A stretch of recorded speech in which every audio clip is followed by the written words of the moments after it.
5:32, and we will call the meeting to order. Will the city clerk please call the roll? Thank you, Madam Mayor Pro Tem. Mayor Edward Garcia is participating via teleconference today. Mr. Mayor, are you able to hear us?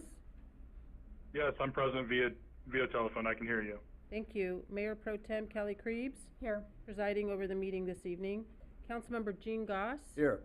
Councilmember Christine Lowe. Present. And Councilmember Robert Parkhurst was previously excused, Madam Mayor Pro Tem. Thank you. Thank you. Would everyone please rise if you can for the Pledge of Allegiance? Ready, begin. I pledge allegiance to the flag of the United States of America and to the republic for which it stands, one nation, under God, indivisible, with liberty and justice for all. So not only am I presiding for the mayor, but I also get to do his inspiration. So as we all know, this upcoming weekend is, lots of things, a 3-day weekend, the unofficial start to the summer, barbecues. But of course we know what it really is a celebration or a remembrance of those folks who served in our military, who lost their lives in service. I think a lot of people confuse Veterans Day and Memorial Day, and Veterans Day is what we do to celebrate all folks who have served. Memorial Day is specific to folks who have died during their service. A brief history of Memorial Day, in case you're interested. I didn't actually know many of these things, but basically during the Civil War years, many citizens began to put flowers on the graves of the war dead, and several of northern and southern cities claimed to be the originators of Memorial Day, but in 1966, President Johnson proclaimed Waterloo, New York as its official birthplace. In 1866, Waterloo had held the first formal observance of a day dedicated to honoring the war dead.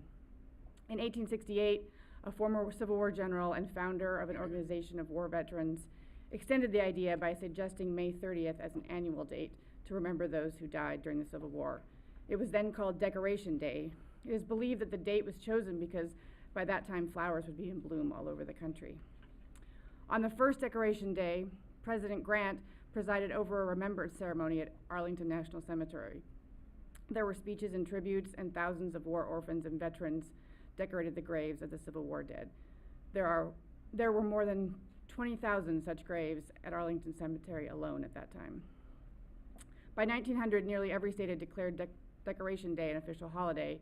After World War I, Decoration Day was expanded to honor those killed in all of the nation's wars, and after World War II, it became known as Memorial Day. In 1971, Congress formally established Memorial Day as a federal holiday and fixed its observance on the last Monday in May. And as we know, that tradition of the president presiding over a ceremony at Arlington Cemetery continues to this day. So our local celebration, remembrance of those who gave the ultimate sacrifice in service to our country will be at the Pioneer Cemetery, put on by the VFW this Monday at 11 a.m. So hopefully all of you will remember the history of Memorial Day as we all enjoy the time with our family and remember all of those who sacrificed to give us the freedoms that we have today. So with that, I will open the meeting and ask if anyone has any comments to the agenda. If not, I would entertain a motion. Move to approve the agenda. Second. You guys need to get used to that. I know. All those in favor? Aye. Aye. Any opposed? All right, motion passed. We have an agenda. May I have a motion for reading resolutions and ordinance by title only? So moved. Second. All those in favor? Aye. Any Aye. opposed? Oh, aye. Motion passes. We have minutes from the last meeting, May 9th. Does anyone have any changes from the dais? Or I know I sent a comment. Was there anything else? Yeah. Madam Mayor Pro Tem, Councilmember Parkhurst sent an email recommending non-substantive changes to the meeting minutes. As you mentioned, we also received an email from you requesting changes to the meeting minutes. Mayor Garcia submitted a correction to page 7. Keith Sanders should read as Keith Stevens. Additionally, Mayor Garcia requested the minutes reflect on page 9 that Mayor Pro Tem Krebs' comments clarify that she was referring to the library, and on page 10, he requested that Councilmember Parkhurst's comments reflect a request for timeline and structure to the ad hoc committee. And those were the only comments that we received on the meeting minutes. Thank you. Anybody want to, I'll move to approve the meeting minutes as amended.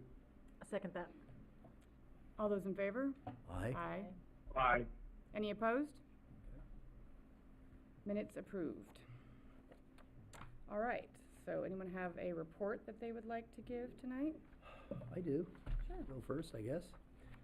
Back on, let's see, it was May 11th, I attended, representing Sierra Madre, the Foothill Employment Training Policy Board for the Foothill Workforce Development Board.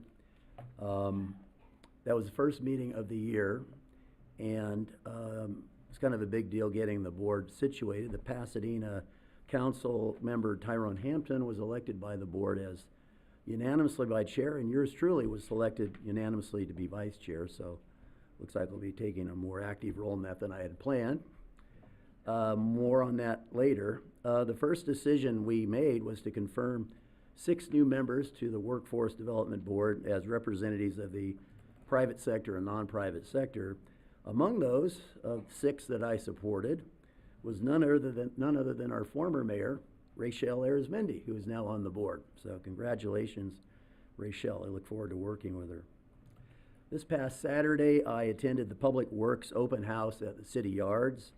We had over 100 visitors there who were allowed to tour the entire facility. It was looking real snappy, real sharp. I was asked to introduce the dignitaries and make some opening remarks, which I did happily. The event was very well organized, and I would say it was a success as the very last of our city's strategic planning public engagement events. So that's my report, Madam Acting Mayor. I yield the floor back to you.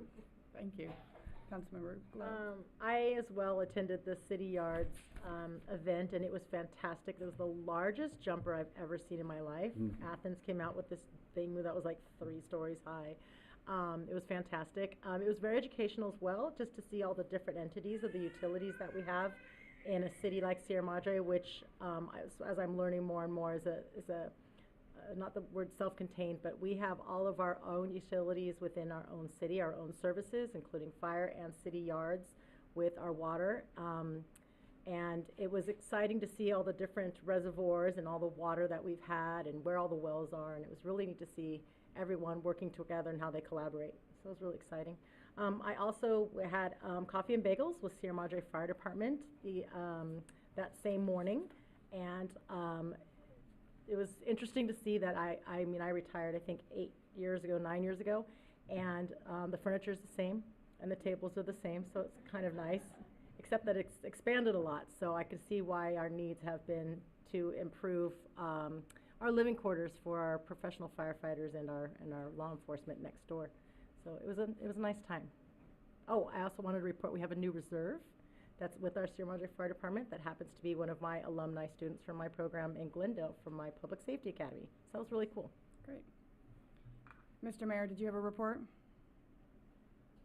No official report, but I do want to remind everybody that the bookmarks have now been printed and they're at the library, so I'd encourage everybody to go down and grab a bookmark from our library. Great. Quick report from me. I attended the Natural Resource Commission meeting last week. They received a presentation from Edison regarding a pilot plan that they've gotten a lot of funding for to push building electrification.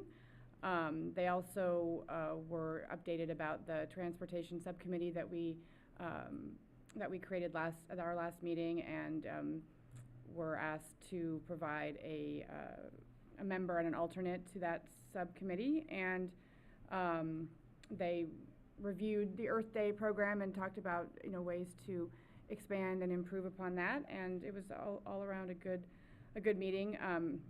Management analyst Carlson reminded them that our Smart Trek program with the Cal Berkeley program, that those folks are gonna be in town on May 30th to start their review of our transportation and, sort of public flow, the flow of traffic, both walking, biking, cars, and all of that. So that's coming up, and that'll be an exciting program to wrap into our transportation subcommittee, among other things.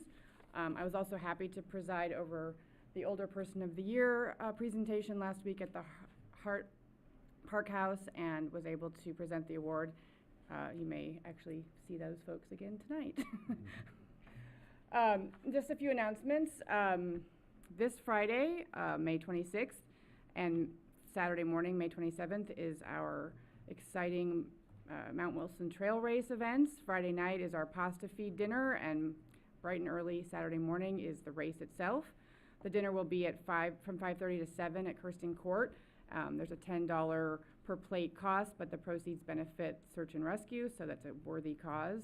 The trail race kicks off at Kirsten Court at 7:30, followed by what's always great is the kids' fun run. And as always, the participation is sold out. We have 350 runners. There will be vendors and beer gardens hosted by a beer garden hosted by RT Rogers in Kirsten Court during and after the race. So come out and cheer on the runners and check out the vendors, and it's a great event every year. As mentioned before, we have the ceremony at the Sierra Madre Pioneer Cemetery at 11 a.m. on Monday. So lots of things going on this weekend. One thing that's also going on this weekend and going forward is a new stop sign at the intersection of Orange Grove and South Mountain Trail. So everyone should be cautious in that area and make sure, even if you've driven that way for decades, to now stop. Lastly, we have 2 vacancies coming up on the Community Services Commission, and then 1 expected on the Natural Resources Commission. So folks should contact our city clerk's office for more information and an application if you would like to join those commissions. And those are our announcements. Also like to read for public comment tonight, both for items on the agenda and not on the agenda, our Public Participation Code of Conduct. It's also printed on the cards, the speaker cards. Your participation is welcomed and invited at all city council meetings. The council requests that participants refrain from making personal, slanderous, profane, or disruptive remarks. A person who continues to disrupt the orderly conduct of the meeting after being warned by the mayor or designee to cease the disruption may be precluded from further participation in the meeting. No signs, posters, or other large objects shall be brought into the council chambers or other meeting place if doing so would disrupt, disturb, or otherwise impede the orderly course of the meeting. With that, I will open up public comment for any items not on the agenda. Madam Mayor Pro Tem, the first speaker this evening is Natalia Flores.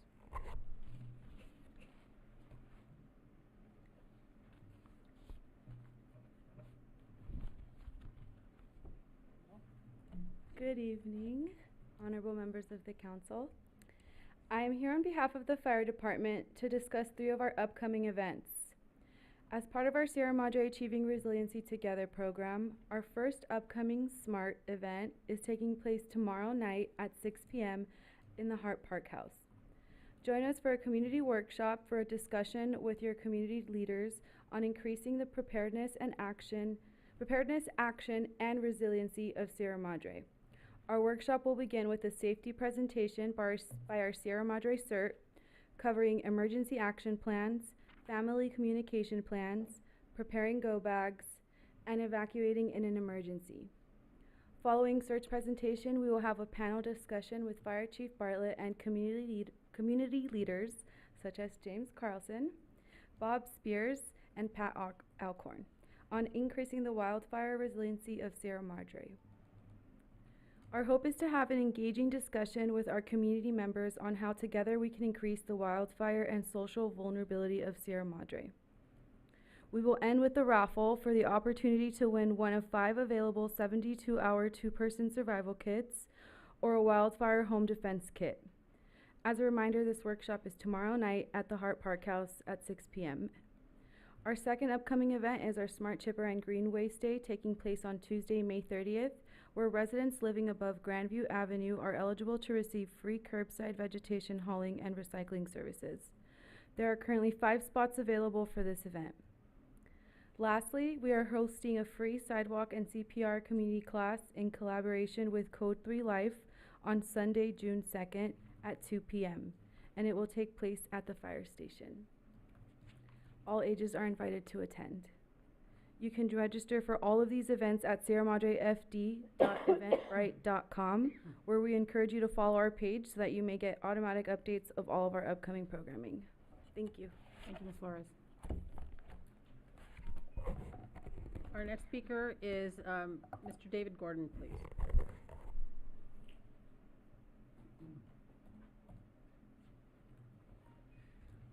Good evening, David Gordon, president of the Sierra Madre Playhouse. So the Playhouse is becoming a performing arts center. We're making a transition from being a theater to being a performing arts center. So what does that mean? It means that we do a much wider variety of things. So I'm going to give you a taster of that by going through most, not all of our program for the remainder of the year. Starting this weekend, Memorial Day weekend, we are for the very first time ever at the Sierra Madre Playhouse going to be having a live music event in the form of a grunge band called Return to Dust. I'm sure members of the council will remember from the 1980s the punk rock movement, and this is a kind of homage to that period. So we have on each night Return to Dust, accompanied by another band, and the tickets are only $20, which is incredibly reasonable. So please tell all your children and grandchildren about this important event, even if it doesn't quite appeal to you. Looking around the audience, I'm not sure how many people are going to be sitting there, but no doubt their grandchildren will be there. So we're very grateful to Syndicate Coffee and Bakery because they're the major sponsors of the event. The next thing, on June the 9th, for 2 weekends, we have a tribute to Dolly Parton, a program called Love Dolly, which is basically somebody who is a really good Dolly Parton, not quite as good as Dolly Parton, but who gives a tribute to this wonderful artist.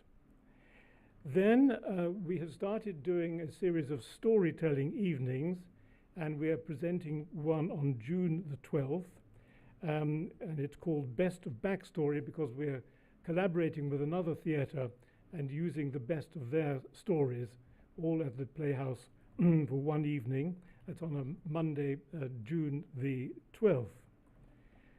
During the time that Love Dolly is on, we're going to be showing a film with Dolly Parton, the real one, and it's a special screening event of Steel Magnolias, which is an absolutely must-see movie.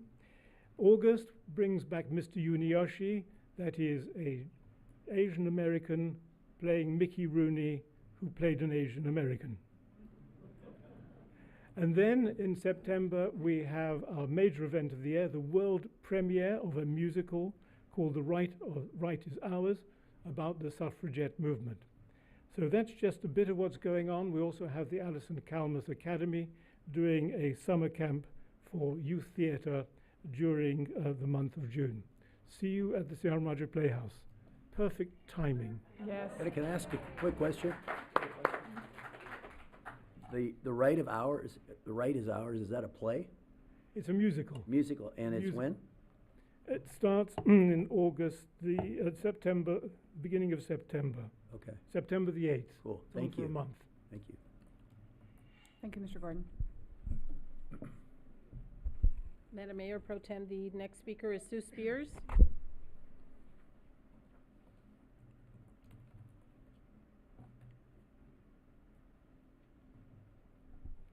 Good evening, Mr. Mayor and council members. My name is Sue Spears. I represent the Mount Wilson Trailways Committee, so thank you for the little advertisement for my announcement.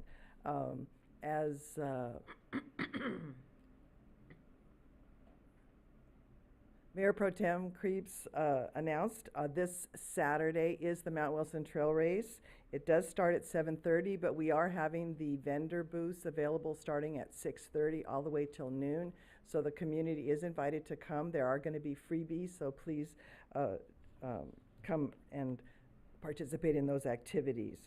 As she said, the Kids Fun Run does start at 7:45. Registration will begin for the Kids Fun Run, which is free, starting at 6:30. All children who register for the Kids Fun Run, it'll be from ages 3 all the way up to 13. And we'll have 2 waves of students. They get a free T-shirt and they get a ribbon, and it's lots of fun, and they run up Baldwin Avenue. Pizza sales will begin at 9:30, and that's donated by Sierra Madre Pizza Company. It's delicious pizza, so please participate there. And we'll also have a beer garden, and that'll be selling the 2023 special edition Kolsch made by R.T. Rogers Brewing Company, and the proceeds from that support the Sierra Madre Search and Rescue, and pizza sales support the Trail Maintenance Fund. On Friday, is the pre-race pasta dinner, and that'll also be in Kirstein Court. It is $10, as previously is announced. It will be by Stonefire Grill Pizza, served by our lovely and wonderful Sierra Madre Civic Club, so thank you to the ladies there. And the proceeds from the pasta dinner support Search and Rescue, but Kelly Rogers and R.T. Rogers will be selling the beer also at the beer garden, and that will support the Search and Rescue and Fletcher Fund.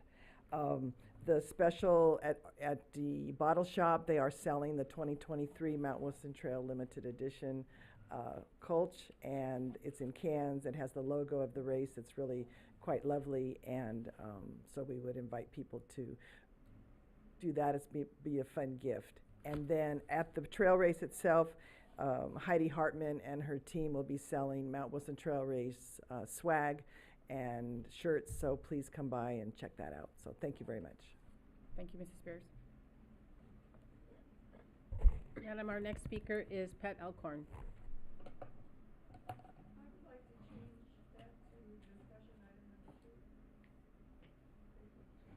And our next speaker is Mr. Quinn.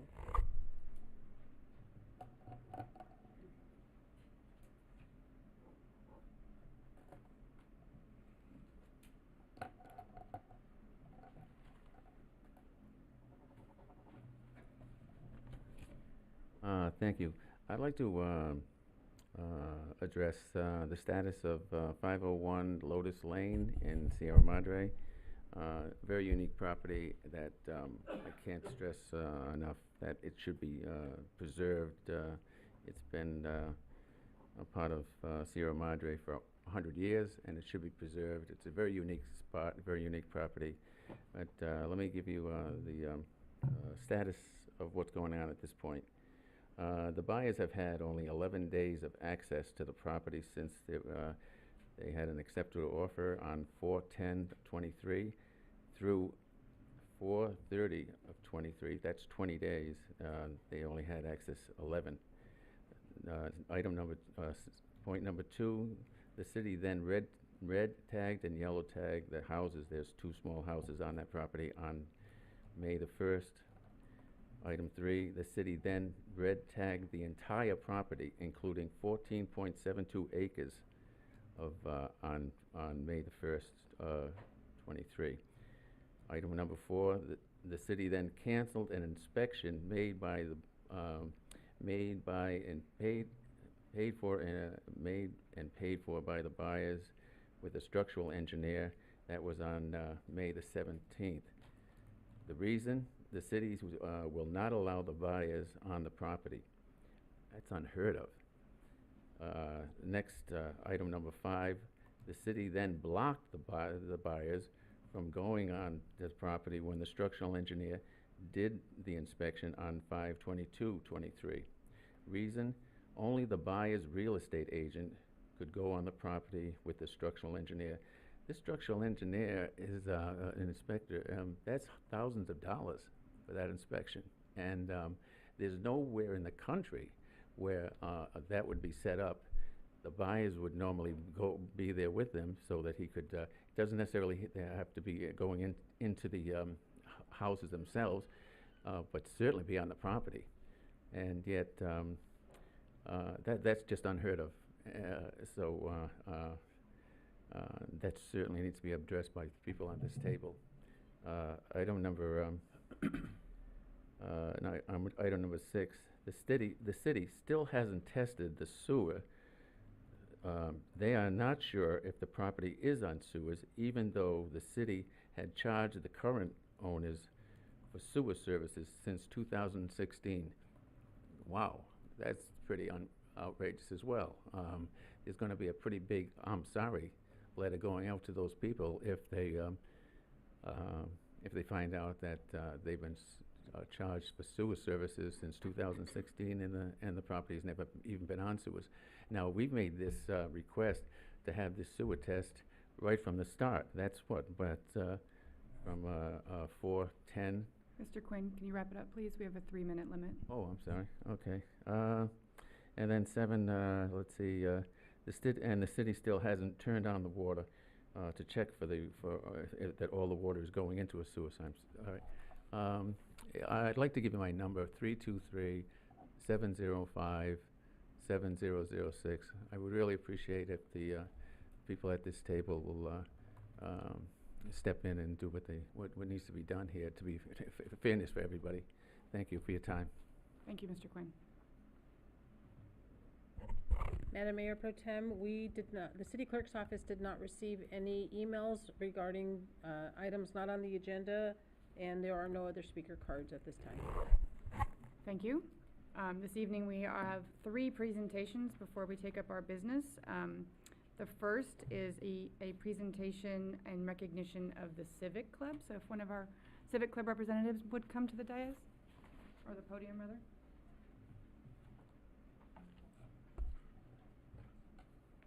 Mayor Garcia. Oh. Oh. No, oops. Since you were here anyway and we do such good work, we thought we would take this opportunity to recognize all your efforts. So we would like to give this certificate of recognition from the City of Sierra Madre to the Sierra Madre Civic Club in recognition of the Sierra Madre Civic Club's philanthropy, helping local nonprofit organizations, and the Civic Club's ongoing efforts towards the care and beautification of the City Hall Rotunda, including support of the wisteria vine trimming and maintenance. Presented this 23rd day of May by the Sierra Madre City Council, Mayor Edward Garcia, Mayor Pro Tem Kelly Krebs, and Council members Jean Goss, Christine Lowe, and Robert Parkhurst. Thank you very much. You are very welcome.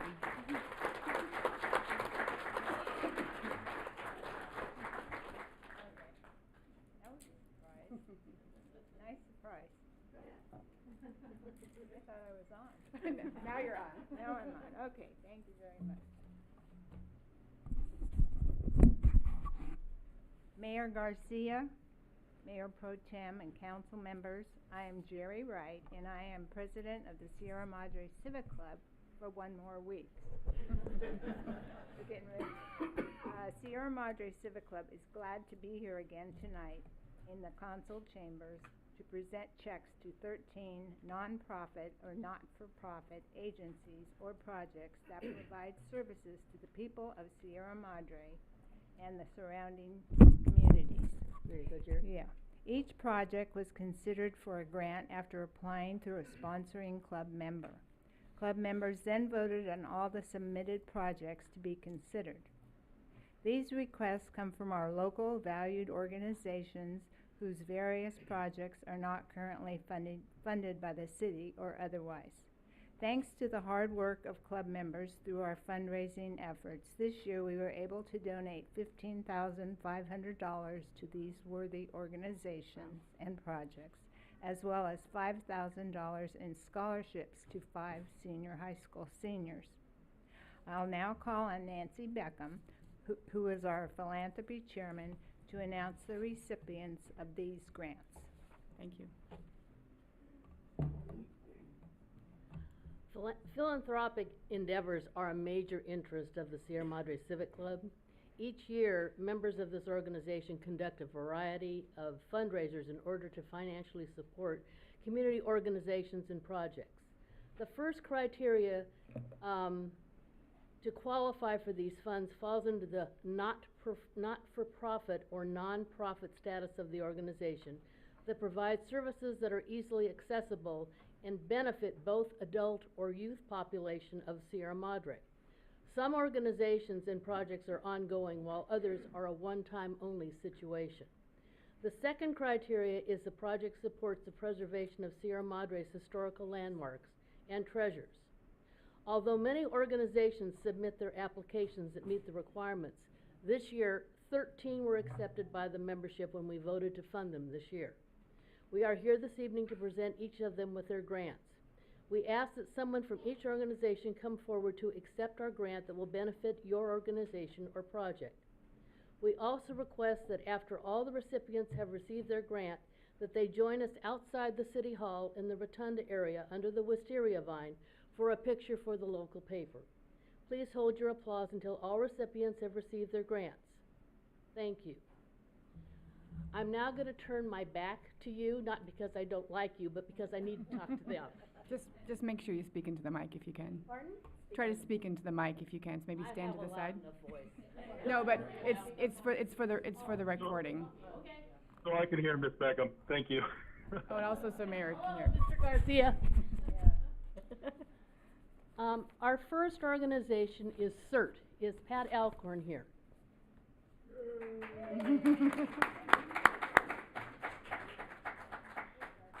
Congratulations.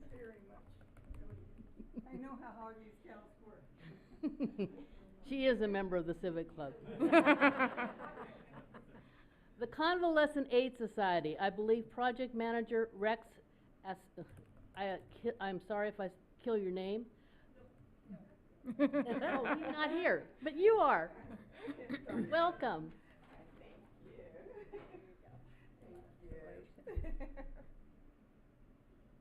The Creative Arts Group, is Gwen Robertson here?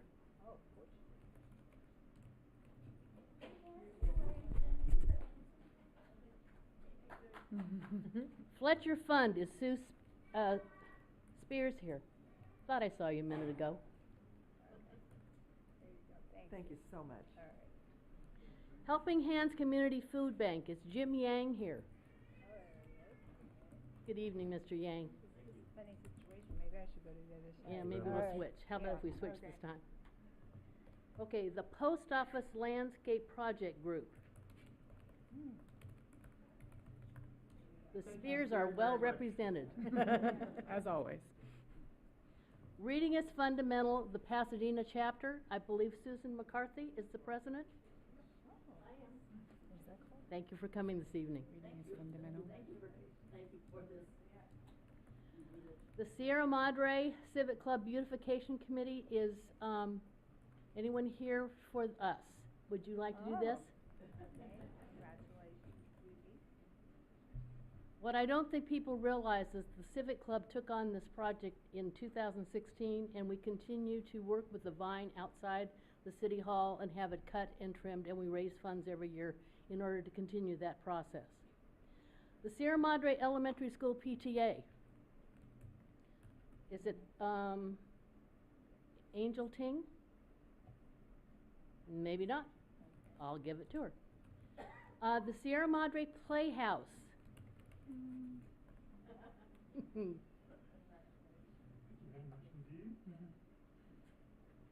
The Sierra Madre Public Library. These are for two projects, the Walk This Way activity and the Summer Reading Kickoff. Sierra Madre Rose Float Association. Okay.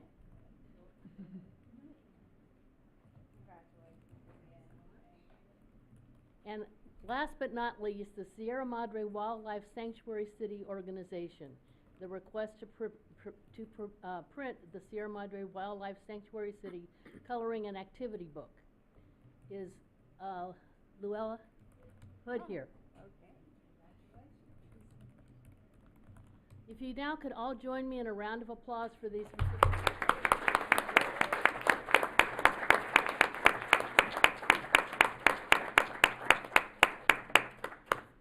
And could everyone please join me outside in the rotunda for a picture for the newspaper?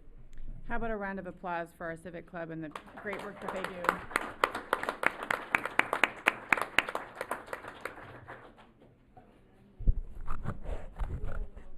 Give folks a moment.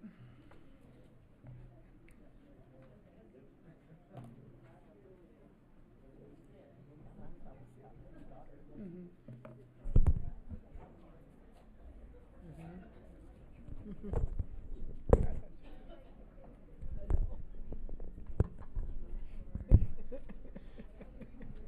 I would jump back and forth. Thank you. Oh, you're welcome. Here you go. Thank you. All right, and our last presentation of the evening is a broader recognition of our Older American of the Year award that our Councilmember Lowe is going to present.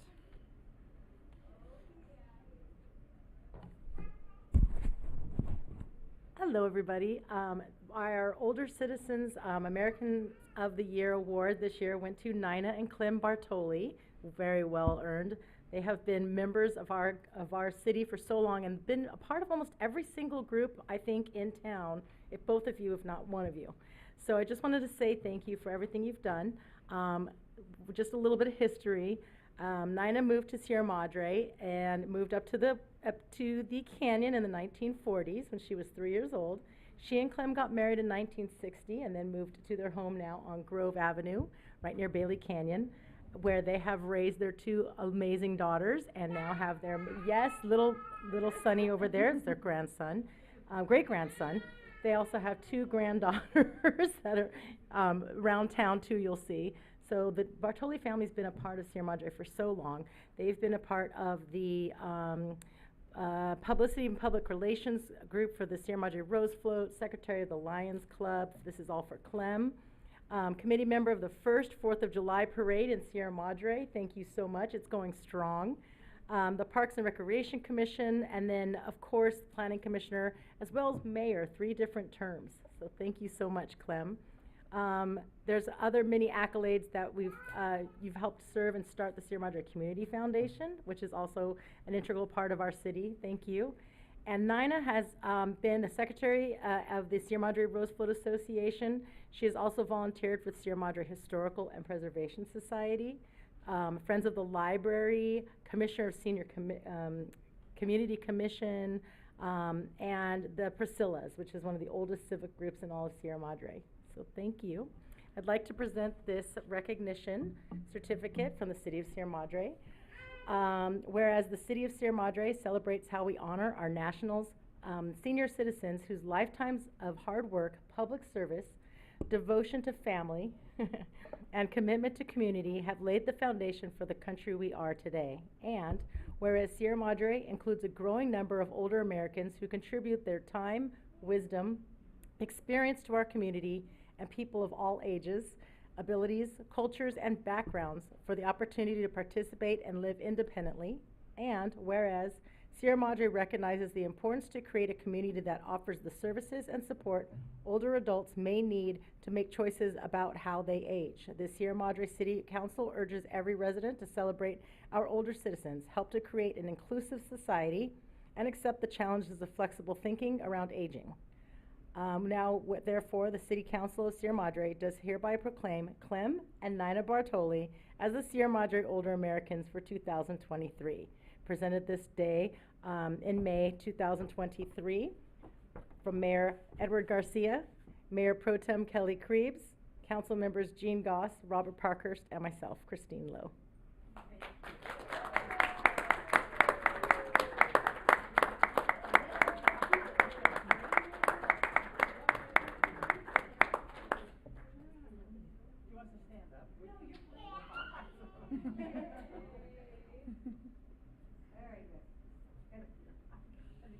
We love you guys. Thank you. We'll give an honorable mention Older Americans of the Year to our senior commissioners who have attended the meeting this evening. So honorable mention to you guys. And thank you for organizing a great reception last week for our ceremony. All right, so on to tonight's business. We'll begin with the consent calendar. Madam City Clerk, do you want to read the consent items by title only? Yes, ma'am, thank you.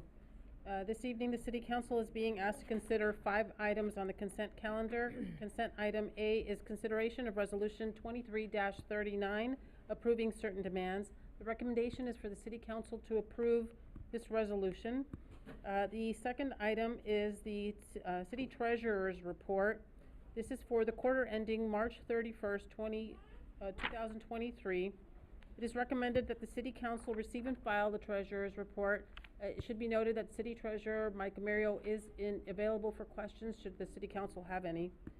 Consent item C is the acceptance of the Monsanto settlement, and it is recommended that the City Council accept the settlement of $126,770.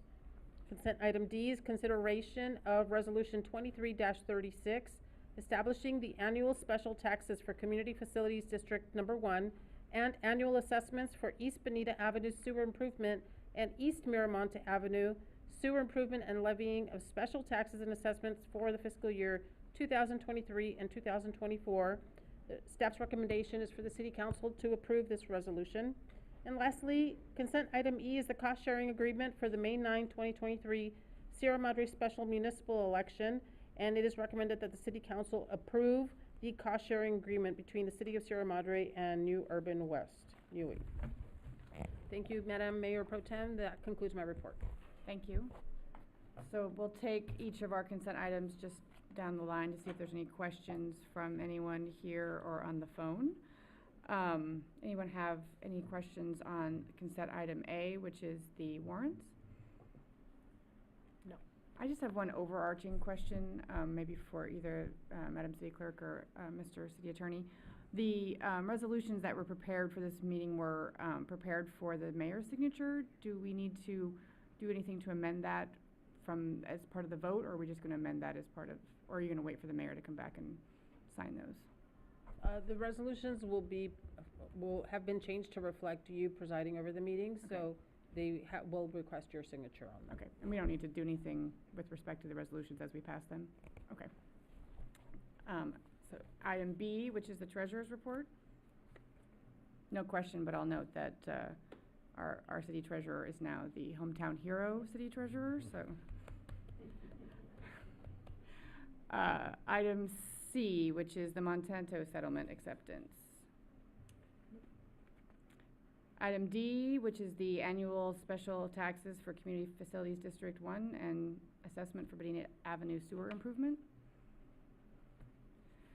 Item E, the cost-sharing agreement for the special election. All right, seeing no questions, we'll open it up for public comment for anything on the consent calendar. Madam Mayor Pro Tem, the City Clerk's office did not receive any emails from the public prior to the meeting, and we don't have any speaker cards received also for any items on the consent calendar. Great, thank you. I'll bring it back to council then. Any discussion? None.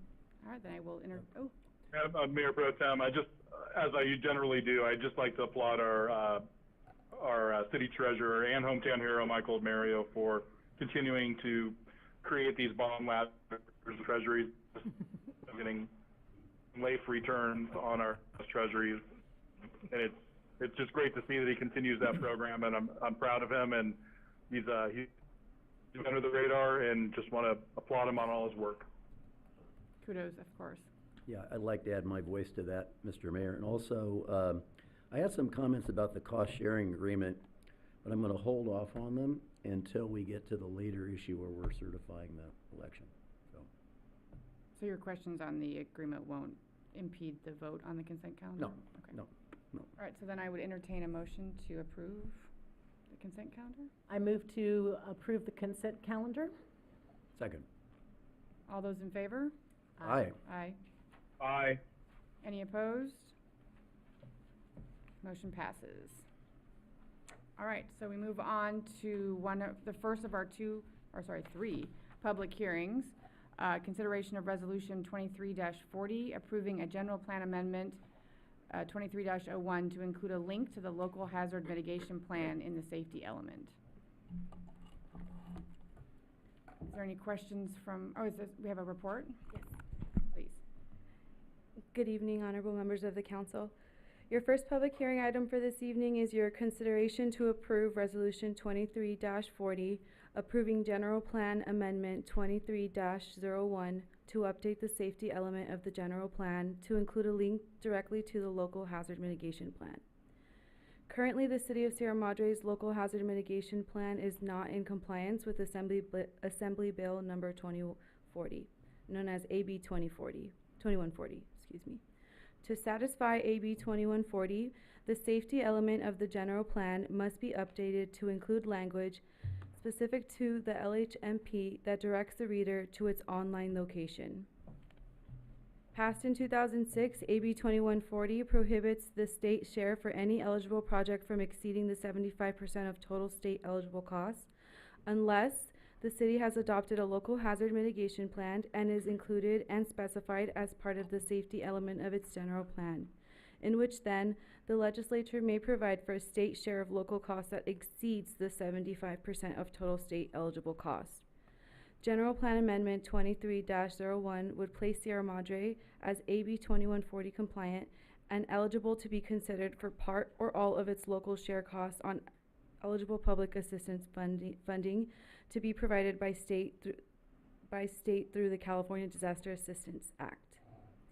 Attachment C displays the updated language that is to be included in Chapter 3 Hazard Prevention of the safety element of the general plan and will read as follows. The local hazard mitigation plan is available online at www.cityofsierramadre.com/LHMP. Tonight, staff is seeking council approval for Resolution 23-40, approving General Plan Amendment 23-01 to update the safety element of the general plan to include language specific to the LHMP and its online location. That concludes my presentation, and I am available for questions. Thank you, Analyst Flores. Does anyone have any questions? Wonderful. Great report. Great, Thank you. So I will open this up for public comment. Madam Mayor Pro Tem, we do not have any emails received and no speaker cards either. Great. Does anyone have anything they'd like to discuss? Not really. About the link to the report? I do want to say that I think this counts as one of our general plan amendments that I think we have a limit on, so that's too bad. Oh, well. But we want to be compliant, of course, especially with the, ability to recover more in cost recovery, so. All right, well then I will bring it to a vote. Or no, sorry, someone needs to make a motion first. I move that we pass resolution, is it 2340? Yes. 2340. Second. All those in favor? Aye. Aye. Aye. There he is. Any opposed? Motion passes. All right, so now our public hearing number 2, which is, hold on, consideration of resolution 23-31, conditionally approving a tentative parcel map 22-01, a request to subdivide the property for a condominium project located at 182 West Highland Avenue. Senior Planner Lynn. Senior Planner Lynn will provide her report.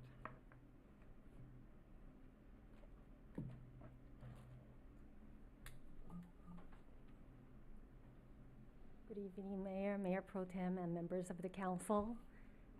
The City Council this evening will be considering the tentative parcel map application for the property located at 182 West Highland Avenue.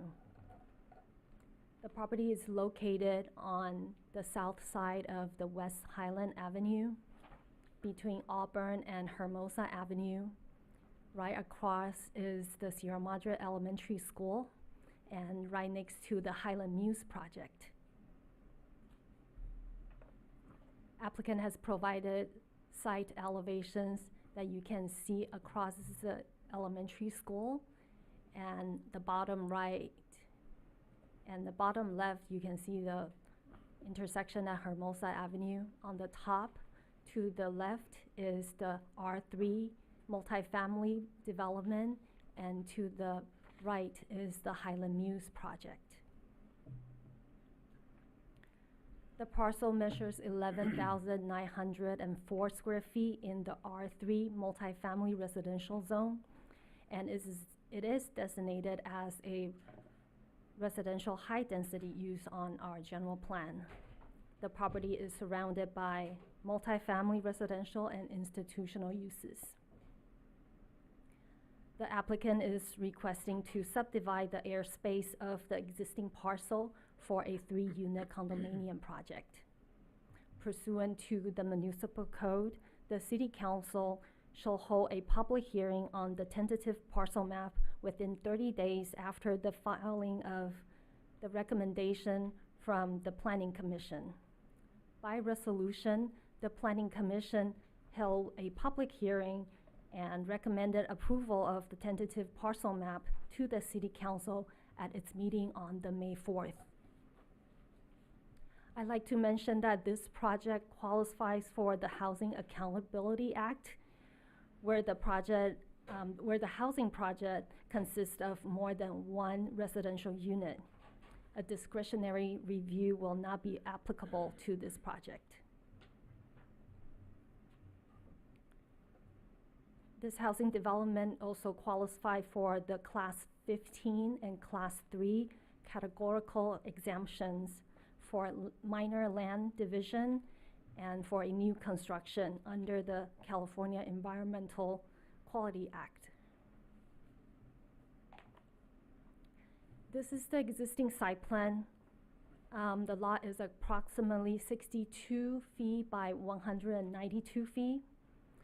The applicant's goal is to retain all protected species on site. There are 2 protected oak. One is identified in the parkway and the other one is on the west property line. The applicant is proposing to protect the one on the west property line, which is identified as the 16-inch oak, and to relocate the 4-inch oak on the parkway. Staff has reviewed the 2 arborist report prepared by the applicant, and it is the arborist's opinion that retaining the oak on the property line during construction and also relocating the parkway tree would likely be successful, given that the protective measure for the pre-construction and during the construction listed in the arborist report would be followed. The applicant should continue work with Public Works and comply with city ordinances and mitigation requirement. Shall the relocation tree not survive the first 4 years, the tree mitigation of 4-to-1 shall be applied. The parcel is currently developed with an existing 600 square feet residential structure and a storage built in 1907. Here are the pictures of the existing structure. A historic resource evaluation report was prepared by Sappho's Environmental and has determined that the property is not eligible for a designation or a listing as a historic resource.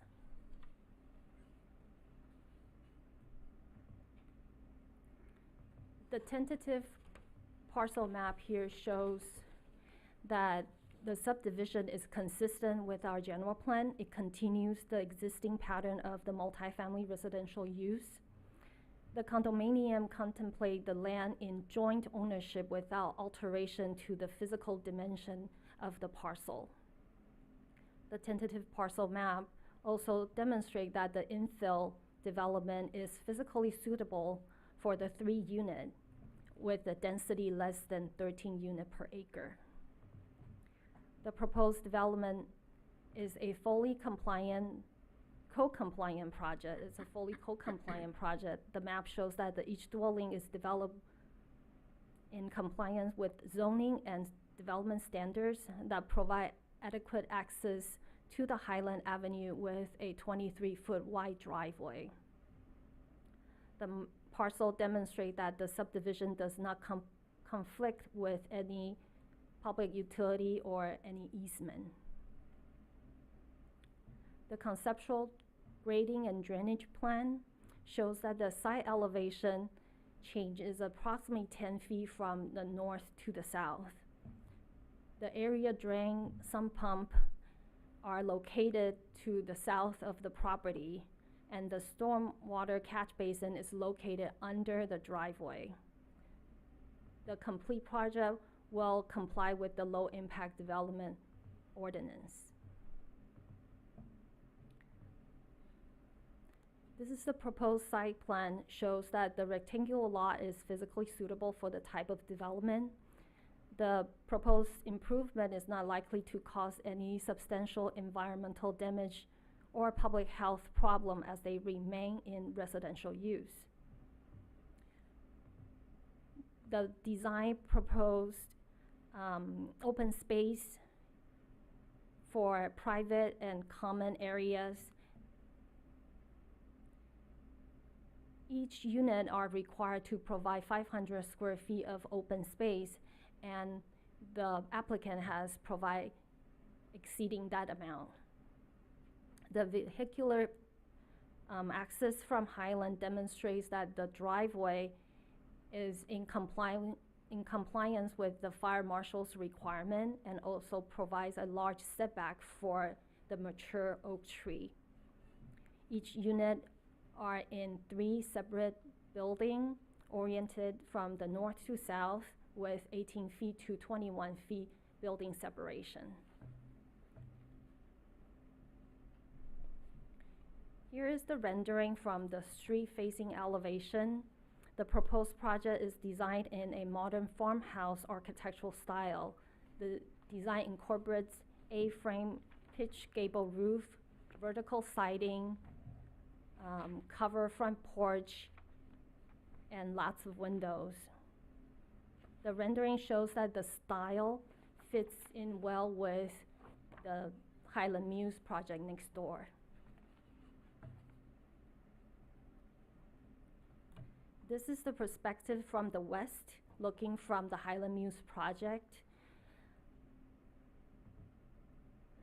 The rendering demonstrates that the proposed project is compatible to the surrounding in its character and scale.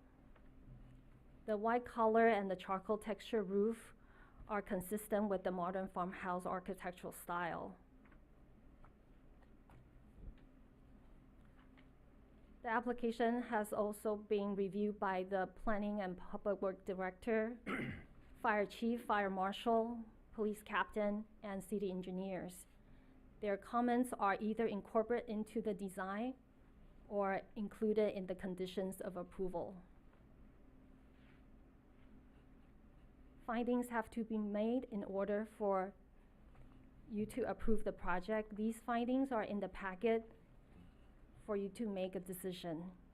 Here's the summary of the tentative parcel map finding, where staff finds that the map is consistent with Sierra Madre's general plan, and it's consistent with our subdivision municipal code. The site is physically suitable for a condominium project and for its density.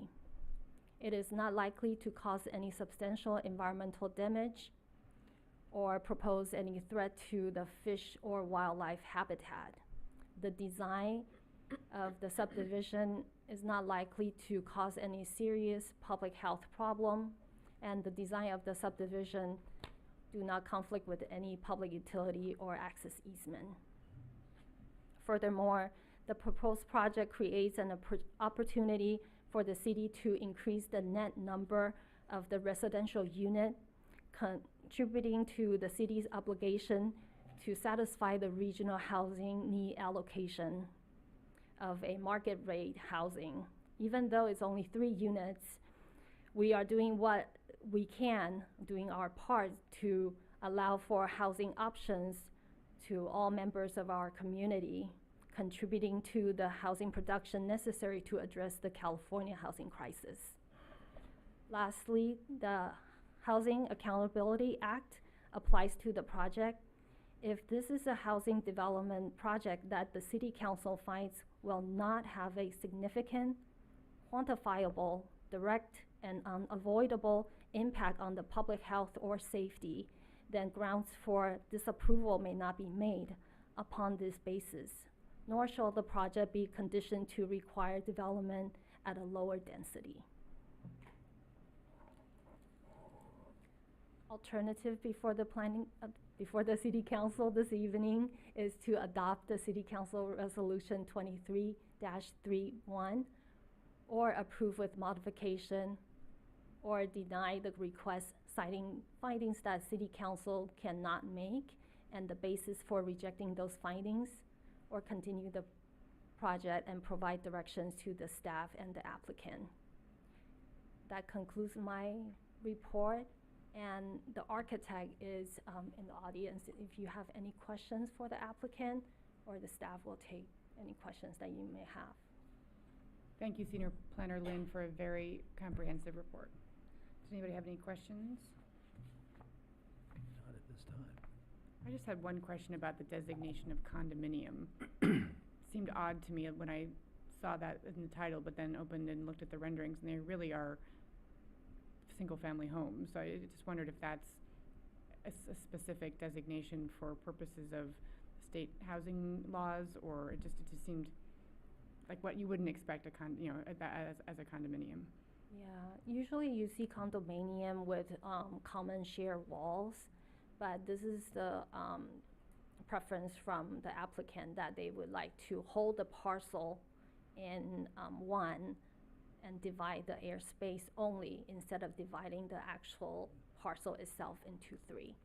Got it. Thank you. Appreciate that. So it's a distinction without a difference, I guess. I think the distinction being that they don't own the actual parcel, they only own their individual, like a condo, but then they're not attached, I guess. It's interesting. Thank you. All right, so seeing no questions, Mr. Mayor, no questions? Sorry, I had to unmute there. No questions. Thank you. All right, then I will open this up for public comment. Madam Mayor Pro Tem, we have one speaker card from Pat Elkhorn. Discussion That's two. discussion item 2. My apologies. We have no speaker. Huh. We have no speaker cards for this public hearing. Okay, so bringing it back for discussion. I'll go. Sure. Looking at the findings that that we're supposed to make, I cannot see I cannot see that we haven't found all of them. Seems like this is a very well put together project, very well thought through. I think obviously the staff has done a wonderful job working with the applicant. I don't really have any criticism. I do like the fact that the Highland Muse property next door is being taken into consideration. I think that that the two properties are going to work well together. I think it's a substantial upgrade for the street and the neighborhood. So it's all good. I love it. I'd like to support it. I also appreciate that the property has been not upgraded or anything in so many years, that it's nice to see something beautiful being placed in there for more families, especially ring right next to the school, right across from the school.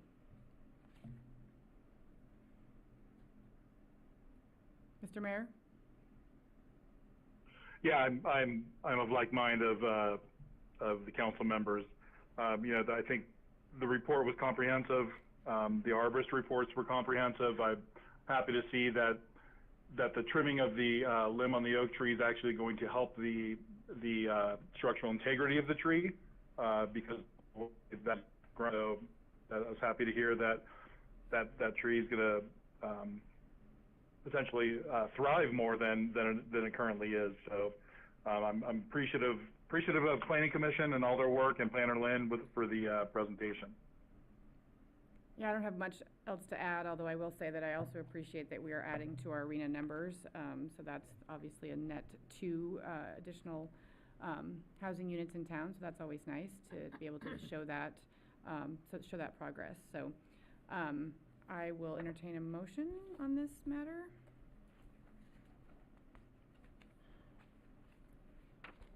I move that we approve the, conditionally approve the tentative parcel map 22-01 at the location of 182 West Highland Avenue, resolution 23-31. Is there a second? Second. All those in favor? Aye. Aye. Any opposed? Hearing none, motion passes.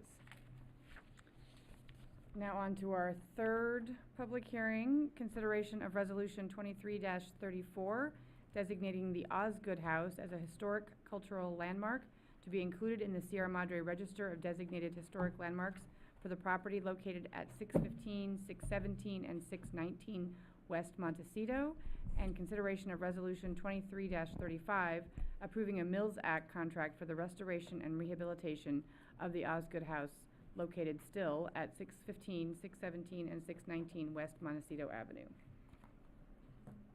Planner Wolf.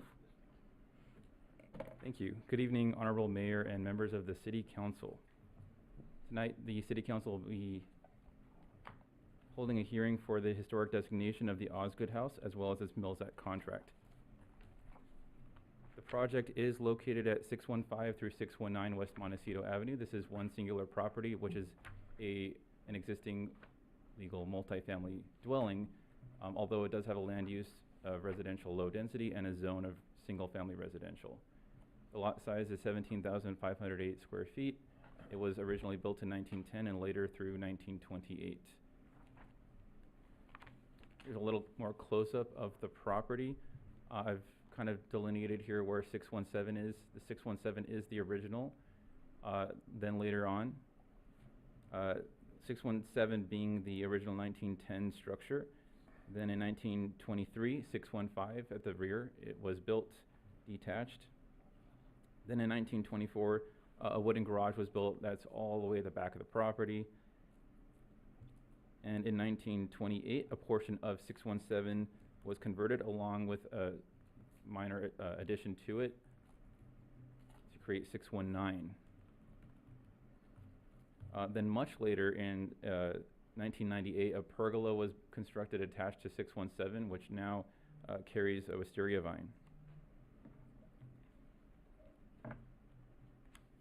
So here on this slide, you see an old photo, date unknown, of Josiah and Caroline Osgood on the steps of 617 West Montecito Avenue.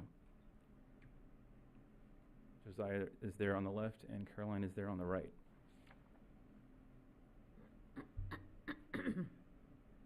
And part of the designation criteria, the first criterion being historic, is that the property has notable representation of persons of significance to the history of Sierra Madre. According to the annals of early Sierra Madre, Caroline Osgood is documented to have been elected president of the Sierra Madre Women's Club upon its formation on March 7, 1907. And Captain J.A. Osgood also contributed as a land surveyor of the Grandview tract, which bears the inscription currently as J.A. Osgood Surveyor, May 24th, 1887. And here are two photographs. On the left is Caroline Osgood with a shovel and fellow members of the Women's Club planting wisteria at the then Women's Club house. That photo is circa 1923-1924. On the right is a portrait of Caroline Osgood. The second criterion for designation is for architectural merits, and that the original residence, along with its addition, 617 and 619 West Montecito Avenue, are architecturally significant as excellent examples of the craftsman architectural style represented by integrity of materials, design, workmanship, retained since its original construction. The addition of the second unit, 619, to the original structure, which occurred in 1928, and enclosed part of the original front porch, in addition of the trellis at the side, built in 1998, are found to be compatible with the original craftsman style of the residence. Also of note here, and not on slide, is just kind of want to mention 615 is also a vernacular craftsman. It was built in the period of significance. And here are the character-defining features for the primary structure visible from the street. For the original 617 West Montecito, built in 1910, its overall elements include flaring side gable roof, clad in composition shingles, ornamental flying rafters, deep side eaves with supporting knee braces, and horizontal clapboard siding. And its facade also includes central shed roof dormer with a balcony clad in wood shingles, a set of 3 double-hung windows, porch enclosed by a rail with square balusters, a wide entry porch with double-hung windows on each side and French doors within that porch. And for the 1928 addition at 619, its overall elements include a gabled roof clad in composition tiles that match the original, a central louvered vent below gabled eaves, exposed rafters, horizontal clapboard siding, and its facade also includes shed roof over bay window, along with that bay window. Here are some photos provided by the applicant, again on architectural significance here. Photographed on the top left is 617 West Montecito, its front entrance. To the left of that is the portion where 619 is that enclosure. On the top right is further to the right of the main entrance. It's open porch area where you can see the French doors behind. On the bottom left is 617, the back of 617, and a portion from that you can see 619's bedroom here on the interior side. And then on the bottom right photo here is the 617 where the attached trellis is with wisteria cover. On the following photos, also provided by the applicant, on the top left is 619 West Montecito. It's 1928 enclosure of the original. And inside that area is the living room and entrance at the porch. At the top center is 619 enclosure of an alternate angle. On the top right is again 619 at the back with a utility closet inside. Then on the bottom row here is more on 619 addition with kitchen nook inside and more of that kind of just extending out towards the back and along the driveway. So I just also want to mention that 615 is not visible from the street, except in certain circumstances where portions of it may be visible from an exact angle and only when the vegetation is thin on the pergola. But it is set pretty deeply back from the front. Regarding the Mills Act contract, the estimated property tax savings over a 10-year course of the contract would be $190,000 approximately, and the rehabilitation cost for restoration would be $313,815. The rehabilitation and restoration plan includes all these items you see on screen, but the biggest portions of those include replacing the roof, replacing the furnace with a modern HVAC, and modernizing the electrical from a knob and tube. So further break down the $313,000, approximately $195,000 of that is the cost for the front structure, and then approximately $119,000 of that is the cost for the rear structure. So applicants are investing an additional $271,000 beyond the cost that the city would lose in tax revenue. The city's total tax loss in tax revenue would be $42,013. Excuse me. I also wanted to break it down a little bit differently.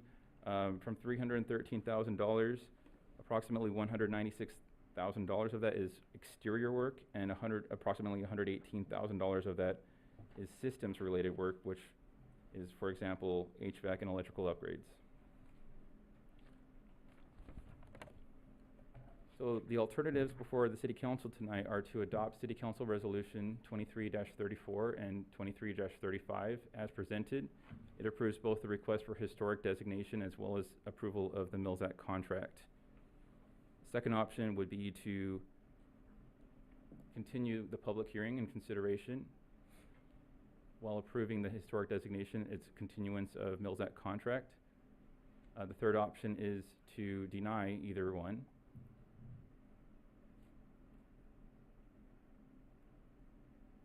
I'm sorry, it's to adopt the historic designation but deny the Mills Act contract. The fourth option is to deny both. And the fifth option is to continue the public hearing. And then I'll also point out that the recommendation comes both from Planning Commission, is a recommendation for the designation of the landmark. And staff's also recommending approval of City Council Resolution 23-35 as presented. Before I conclude, I just want to point out, I do apologize, there are a few mistakes in the agenda report on page 6, line 12, that should, instead of Picard Hoover residence, say Osgood House. And then further on page 7, under the financial analysis, there's a figure under the bullet point systems related work, which currently states $116,915, which should actually state $117,455, and that was just a calculation error on my part. That concludes my presentation. The owner applicants are here tonight, should you have questions, and I'm also available for questions. Thank you. Thank you, Planner Wolf, for another thorough report. Thank you. Does anybody have any questions before we open it up for public comment? I do have questions. Yes, very thorough report. Well done, Planner Wolf. The cost to the city is approximately a little over $4,000 a year in lost revenue. What is the cost to the county?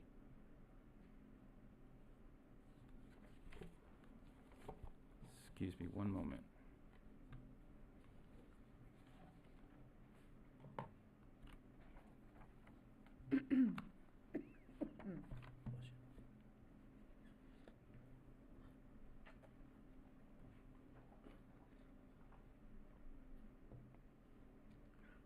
I do apologize, I don't have that offhand, but I would be happy to calculate that and update you with that figure offline. The total taxable value, I think, is about $2 million now, so it's roughly 20,000 a year. So times 10 years is about 200,000 minus so it's a pretty substantial hit to the county, right? I mean, it's not that I'm here representing the county, but, you know.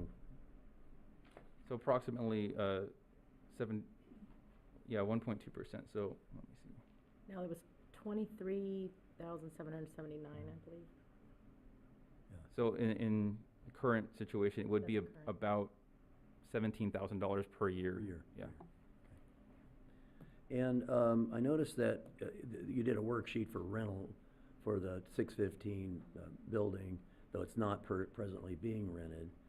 I'd like to know if there are any plans for it to be rented in the time this contract would be taking place. I will defer that question to the owners.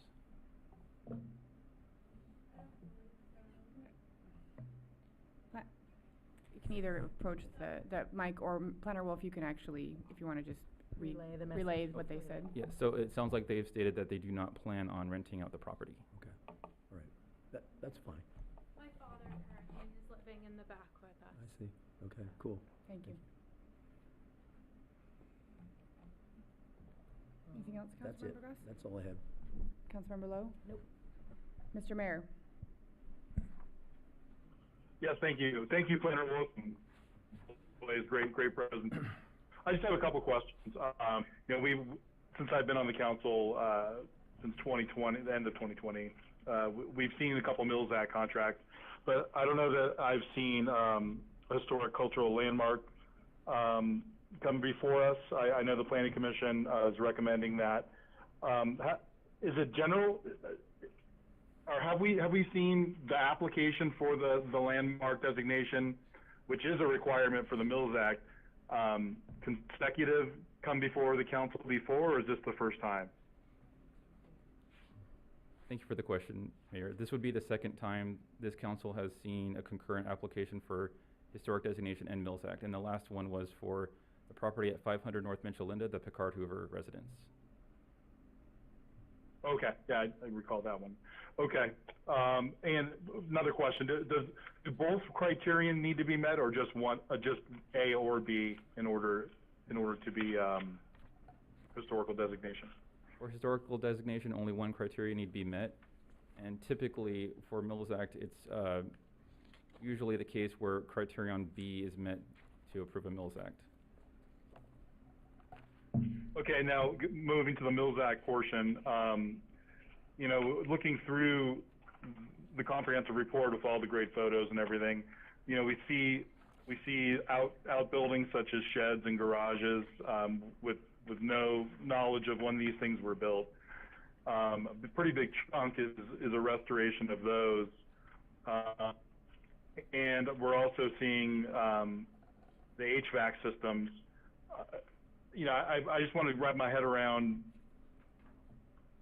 you know, these contracts are intended to preserve our historic homes in town and continue that preservation, which I appreciate and I'm a fan of.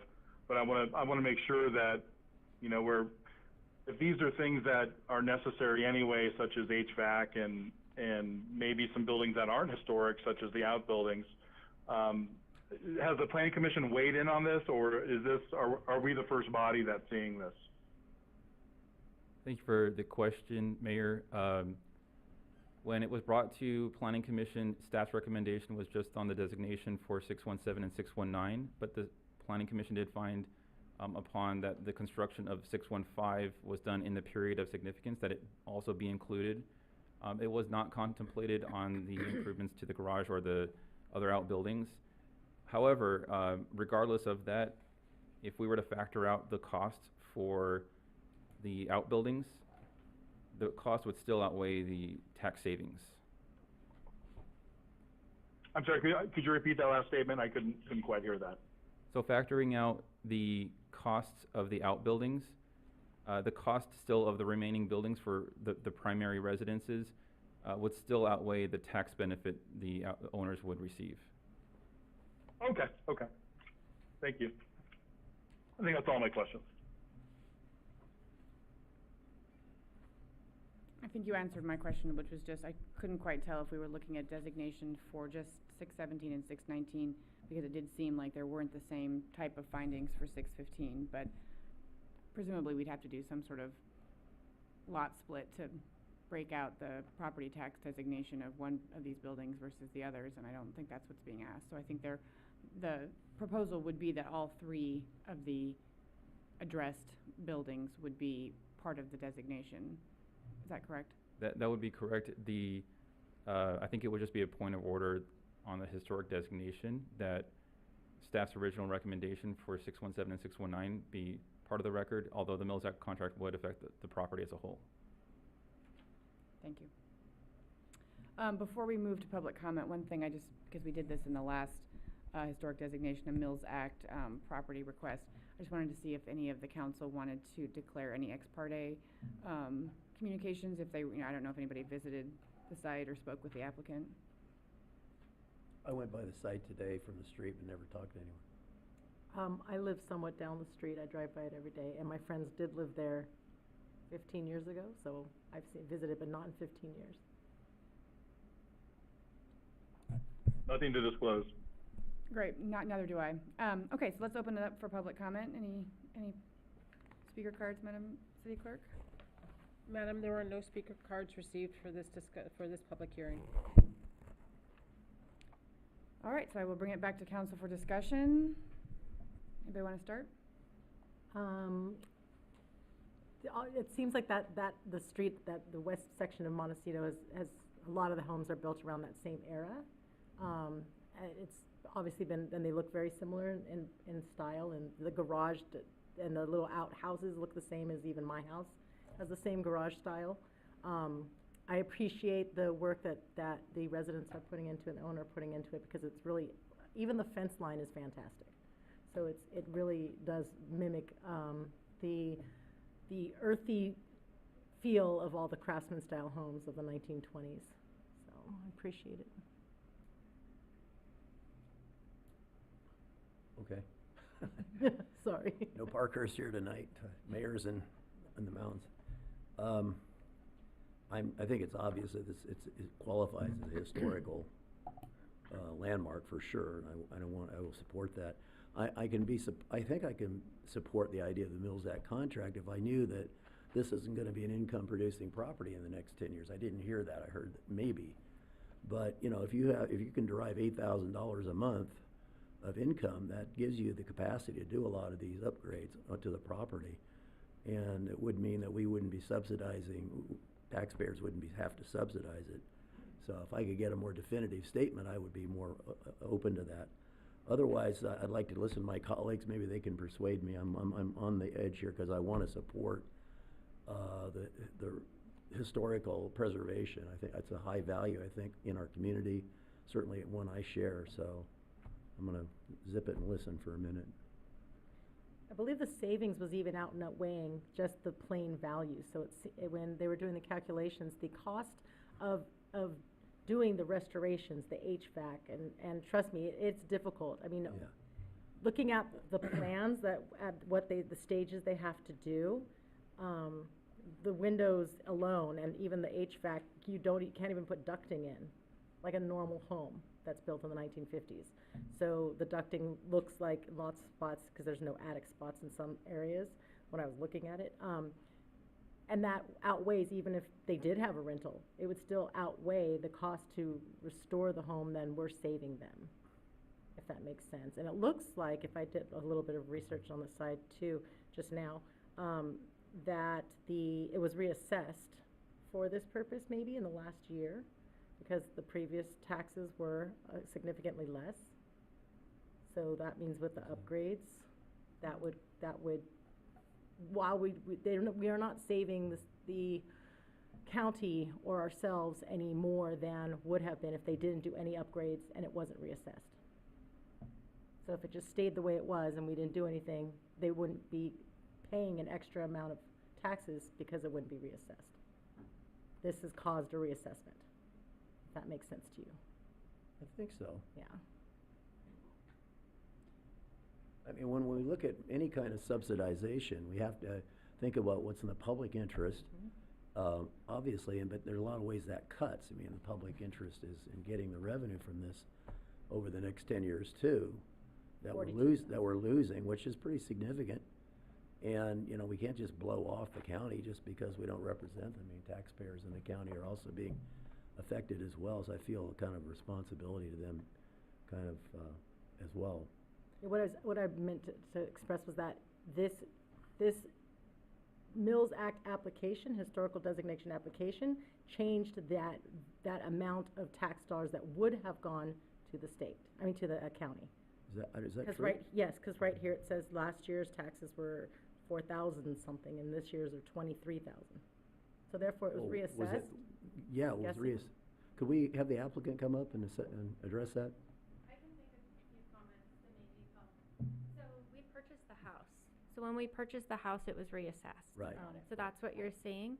We also don't, this is a passion project for us. I come from an architecture degree. I love historic homes. That's what drew us to the neighborhood. And it's not, we don't plan on running. That's not, my dad's gonna live with us for a long time. My mom's very ill. So that was a big part of, bringing him into the back house and having, a couple addresses on the property, because it gives us our separation for our family, but also keeps my dad safe. So for us, it's a passion project. I love this kind of period of architecture. I think this town is beautiful. We don't want to see this house, torn down. That was our promise when we bought the house too, to the lady that was the second owner on the house, that we wouldn't tear it down. So we love the house, and we do want to, keep it looking better, like these things sticking out of the side, and the window unit HVAC isn't very pretty from the front. So that's our goal, is to make it look, as beautiful as possible. Thank you. Thank you for that. That helps. I think you sold me. Mr. Mayor, did you have comments? No, I would agree with Councilmember Goss. I assumed that the reassessment was due to a sale, as far as the taxability. But yeah, I did appreciate hearing from the applicant, and that puts my mind at ease on these things. Frankly, we do have quite a few acts in town, and as the cumulative effect of these could impact what we can do in the future. But one of the important features of our town is that we preserve our historical homes. So it cuts both ways, but we want to make sure, as Councilmember Goss said, it's within the public interest. So no, I feel good about it. Thank you. Yeah, I'm generally in agreement with my colleagues. I would just, I think, I don't know if it was Mayor Garcia or Councilmember Goss mentioned having maybe some trepidation about so much of the restoration expense being more interior than, exterior to what the public would see. But, in my mind, that's sort of necessary to, first of all, prevent, a resident from wanting to tear the house down because it has to obviously be livable. And then also, it's certainly in terms of the electric system, it's a huge, frankly, a huge fire safety issue. So I mean, both in respect of preserving the home itself and obviously keeping the surrounding neighborhood safe as well. So I would much appreciate the upgrade there, and as I'm sure Chief Bartlett would as well. So I'm generally in support, and I agree that we do have to keep an eye on the cumulative effect of this. But I would also point out that it is limited. It doesn't go on forever, and presumably as as these roll off, then the taxes come back in. And so I do appreciate that it's a limited period of time, and that we will benefit from the restoration as a town, and then benefit from the increased tax revenue at some point in the future when the contract terminates. Anything else? Madam Acting Mayor, I'd like to propose that we pass Council Resolutions 23-34 and 23-35. Second? If no further discussion, I'll take a vote. Everybody in favor? Aye. Aye. Aye. Any opposed? Motion passes. Cool. All right, moving on to discussion. We have two items. The first is Resolution 23-37, a resolution of intent to levy and confirming the report for the City Council of the City of Sierra Madre for the Downtown Landscaping and Lighting Maintenance Assessment District, the most exciting thing that we do on this council.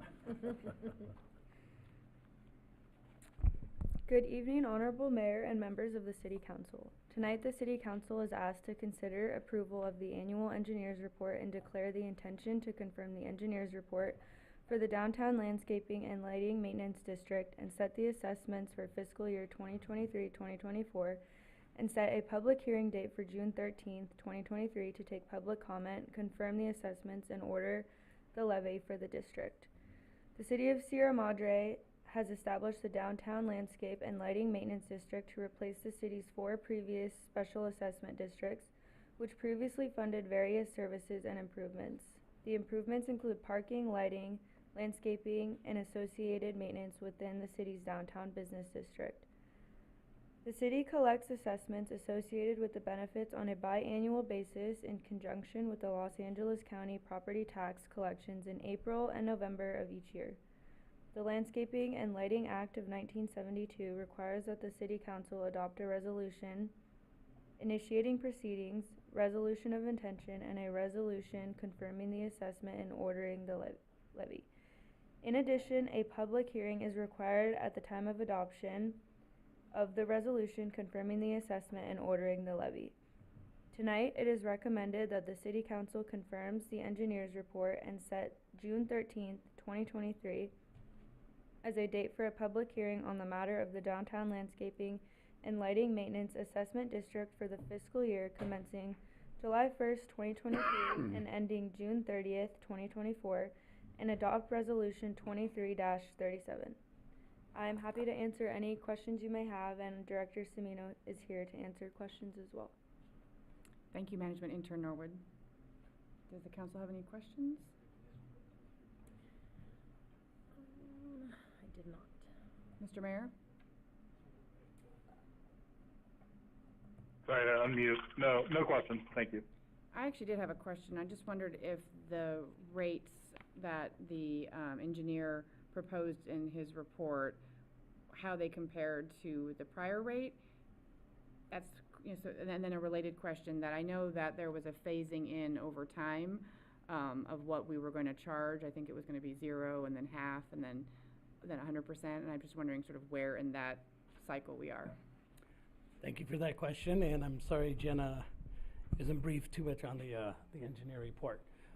This is the third year of the district, so it is 100% assessed this coming year.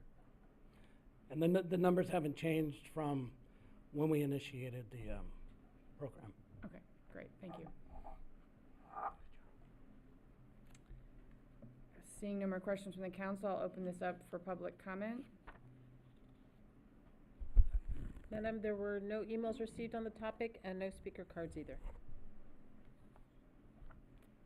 Any discussion amongst the council? This is step 2, I think, of a 3-step process, so presumably the public hearing is sort of when we'll probably have a more robust, if any, discussion. Mr. Mayor? Sorry. No comments. All right, then I would entertain a motion about this matter.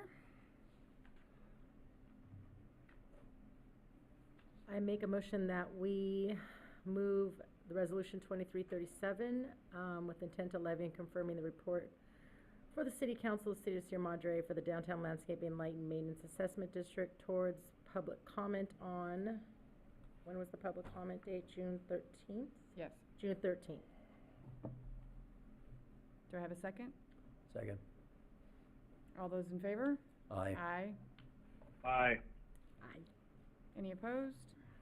Hearing none, motion passes.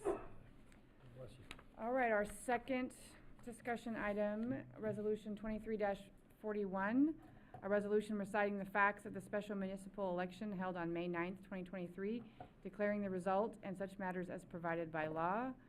Madam City Clerk, are you reporting on this matter? Yes, ma'am. Thank you for the opportunity. The City Council approved a special election for May 9th for one sole ballot measure M. Shall City Council Ordinance 1461 approving a zoning map amendment, a specific plan, a development agreement for the Meadows at Bailey Canyon project located at 700 North Sunnyside Avenue in Sierra Madre be adopted. This question was posed to the voters on May 9th. The purpose of Resolution 2341 is to recite the facts of the special municipal election and declare the results as such matters as provided by law. The number of votes received for this election were, the total ballots cast were 4,137 votes. This represents 48.91% of the registered voters in the city of Sierra Madre.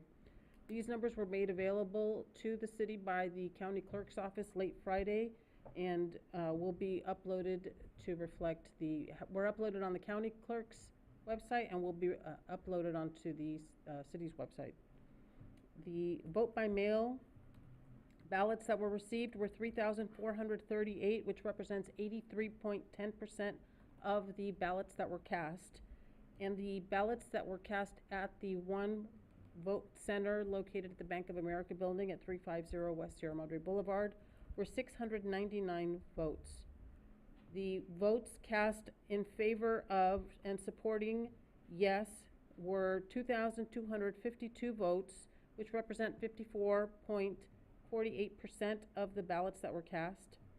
The no votes were 1,882, which represent 45.52% of the ballots cast. The successful contest went to the yes, which upholds the City Council's decision to adopt Ordinance 1461.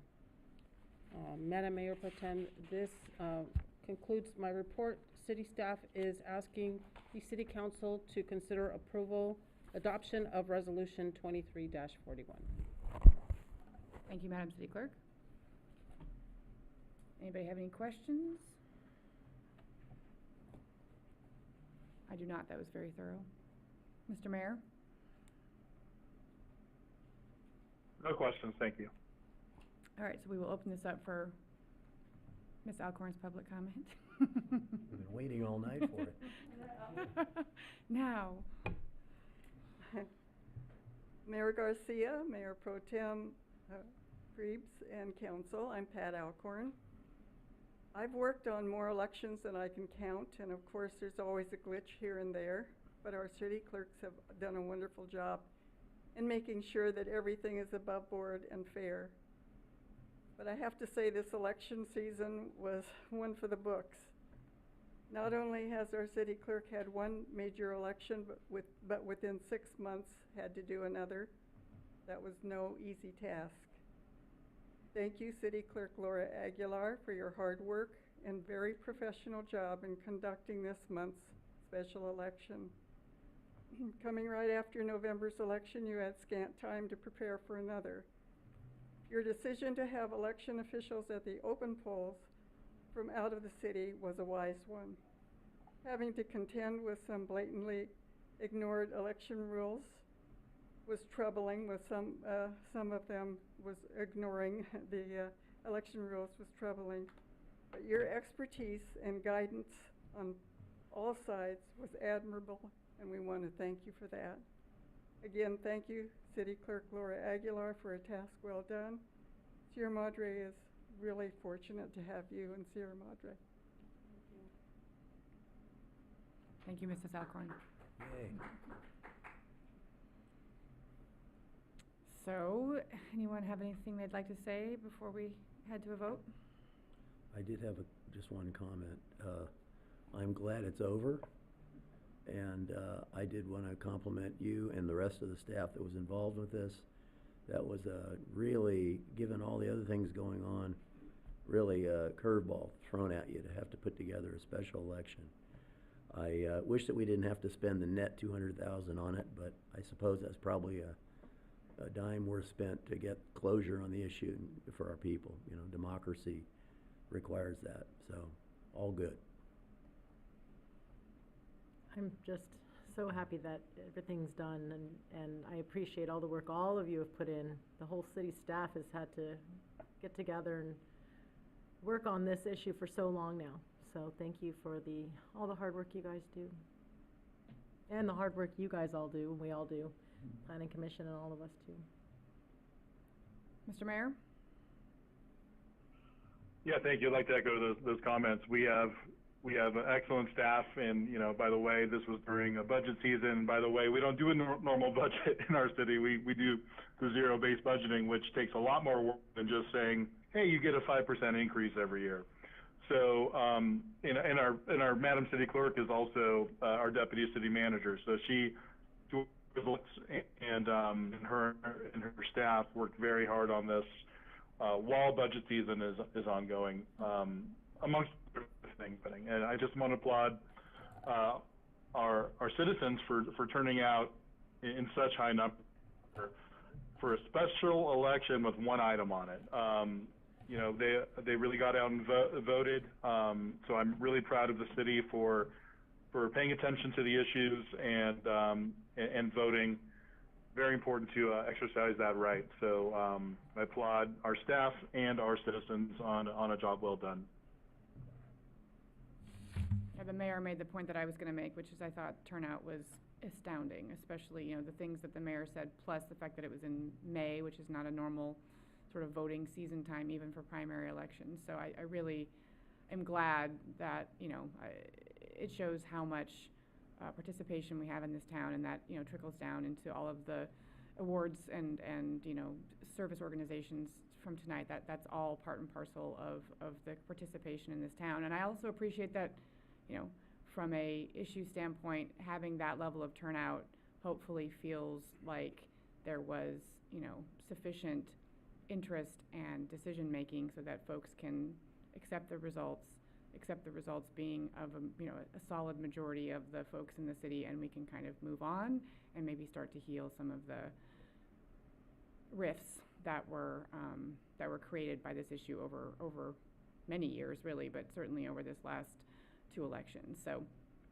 thank you to City Clerk Aguilar. I mean, it really went over without a hitch. I mean, having a voting center open for that many days and staffing that, and really just all of the prep work and just your expertise really just made this seamless, despite the fact that we were all a little peeved about having to have it. So I appreciate all of that and all of the work that your staff did, and probably the rest of the staff sort of picking up, given that the extra burden on your department. So job well done all around. Thank you very much.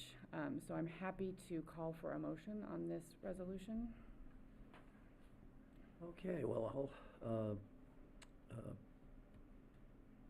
motion that we pass resolution, 23-41. Is there a second? Second. All those in favor? Aye. Aye. And none opposed? Motion passes. Yay. All right, that actually ends our agenda. Does anyone have anything they'd like to bring up for future agenda items? City, probably for Alex, for our city attorney. The agenda item that we skipped at the end of last meeting was the fiscal year 2021, 2022 legislative session updates, but had to do with planning and land use. Are we gonna be coming back to that at a future point? It wasn't on this agenda, so. I do have it. We are bringing it back. Give me a second, I'll find it.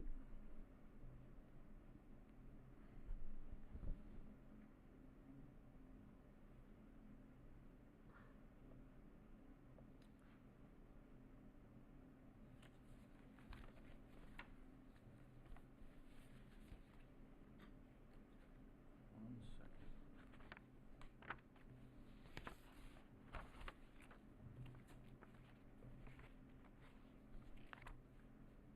I believe we have it scheduled for the first meeting of July. The meetings in June we're dedicating to, budget. Here, June 27th, legislative sessions update, part 2. Thank you. I have Mr. an Ross? item, yes. Speaking with our city manager the other day, and I thought, well, past councils haven't wanted to really get involved in this, but I'm hearing more from people about it. In Pasadena just changed their law on gasoline-powered blowers. So I'd like us to have a discussion about possibly outlawing gasoline-powered blowers in the city. Specific to blowers or just lawn equipment? Well, I'd like to hear the whole discussion. Yeah, okay, lawn equipment, sure. Particularly blowers, though, that's what I get the complaints about. Blowers? Councilmember Goss, I believe that's coming, it's going before the planning commission with the noise ordinance and with the, we'll wait for the recommendation from the planning commission to the city council, but it's I in process. believe that the blowers are included in the noise ordinance with the recommendation, Okay. to go electric. Okay. But if it's not on that, we'll make sure that we agendize it in the future. Great. Mr. Mayor?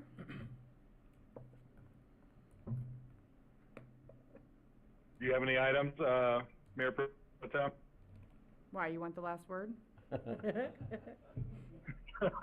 Kind of. Yeah, I don't know if it actually needs to be agendized for a meeting, and perhaps we can just get briefed on it from staff. I don't quite understand the issue and procedurally whether there would actually be any action that we would need to take, but the Lotus Lane, from public comment, the situation there, I think it would be good for us to sort of know what's going on. Again, I don't know that it requires action, so it doesn't need to be on an agenda, but it'd be good to just hear from staff as to, what the situation is there. Mayor Pro Tem, I'm happy to provide council an update in our one-on-one, and if needed, we can bring it back to council. Thank you. The floor is yours, Mayor Garcia. Yeah, it's nothing huge, but to me it's huge. I just really like to thank you, Mayor Pro Tem, for presiding over this meeting in my absence. You did a wonderful job, a better job than I typically do. So you got through it quickly, efficiently, and correctly. So I just want to say thank you, and I appreciate what you do for the council in this city. And with that, I move to adjourn the meeting. Second. Well, I have one discussion, because I will say thank you for recognizing that, and thank you for leaving at a meeting where we did not have any of our contentious, although I do have to say that, I don't know if anybody noticed, but on our May 9th meeting, between the settling of the Alverno permit and the results of the election, we've probably cleared between 60 and 80% of what I've spent my time on as I've been on this council. So I'm looking forward to adding that, adding back to my plate some other things that will benefit the city, and hopefully those items, those very contentious items will be behind us and we can all move forward. And I will second the motion if no one else did. All those in favor? Aye. Aye. Meeting adjourned. Yay, the gavel! Use the gavel? I did use